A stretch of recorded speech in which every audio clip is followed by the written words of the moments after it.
So I want you to imagine that you're going to a pet store. You're intending to buy a kitten.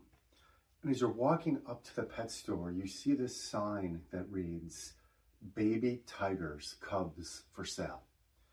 You're thinking, gosh, I didn't even know if that was legal to have a pet tiger. But you walk in, you're kind of curious, right? You were thinking about a kitten. Hey, a tiger's a type of cat.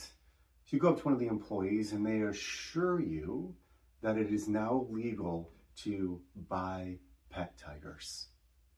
They ask if you're interested in spending a little time with a cute baby tiger cub, and you say sure, and you're in one of those places in the pet store where it's fenced off and you can play with the animals, and you play with this one particular cub and he is just awesome, so much fun.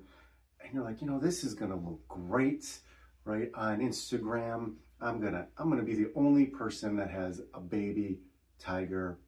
I am sold.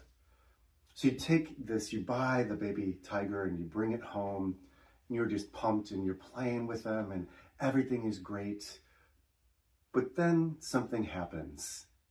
He gets hungry and he starts to growl, and you're thinking, oh my, this is a tiger. So you scramble around and you find that you got a big piece of meat, and you give him that piece of meat and he comes down and you can breathe. Everything is good.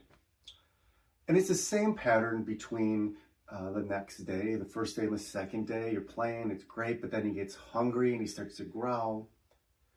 But something happens to the tiger between day 1 and day 2.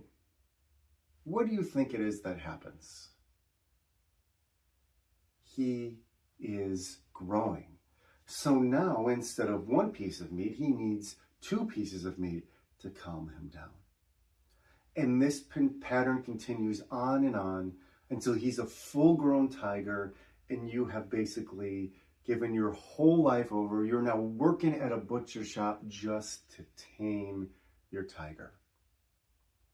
Now, maybe you're thinking, what does this have to do, a baby tiger, with anxiety? Well, it turns out that anxiety works very similarly to our baby tiger.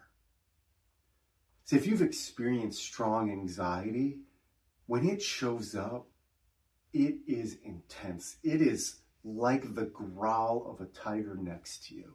And in that moment, in that instance, we are pulled. We want to do whatever we can to quiet down that anxiety. So we avoid something. So we run away from something, or maybe we fight something. But we are all about doing whatever we can in that moment to quiet the anxiety. And oftentimes that works for a moment. But here's the problem, and I'm guessing this is something you've experienced. The anxiety only quiets for a moment. And then later on that day, or maybe the next day, it shows up again, but now it seems like it's bigger. So we feed it a little more. So we avoid a little bit more of our life. And then that works for that moment. But then the next day it gets even bigger. And then we have to avoid even more, or we have to fight even more. And it seems like the more we try to get rid of the anxiety, the more that we're actually feeding it, and the bigger that it gets. If that's your experience, maybe a question for us to consider is, what's the alternative? Again, when anxiety shows up because it's so intense, our instinct is, how do I get rid of this? How do I not have this anymore? But if our efforts, our understandable, logical efforts, are actually making it bigger, what's the alternative? Well, the question is, what would it be like to stop feeding the anxiety tiger? When it shows up, what would it be like, instead of having to run from it or push it away or try to overthink it or analyze it? What if we could learn to just make some room for it? Now, when I share that, I'm sure the thought is, that just, what? No way. And I get that. When I experienced my stroke, the anxiety was so intense, an intensity I'd never experienced before. And I know that there's nothing you can do to get rid of it, but in my mind, it was like, no, I can't just be with this. I have to solve it. I have to get rid of it. And yet what I have found, and what I believe many of my clients have found, and what I believe research shows, is that the more we try to solve and fix and eliminate anxiety, the bigger that it gets. So what could it be like when an anxiety tiger growls? If we could gradually learn to be with it. If we could learn that we don't have to feed it, that we don't have to avoid it, that there's nothing in that moment we have to do to get rid of it. We can acknowledge its presence, take a moment, and continue on with our life and our values.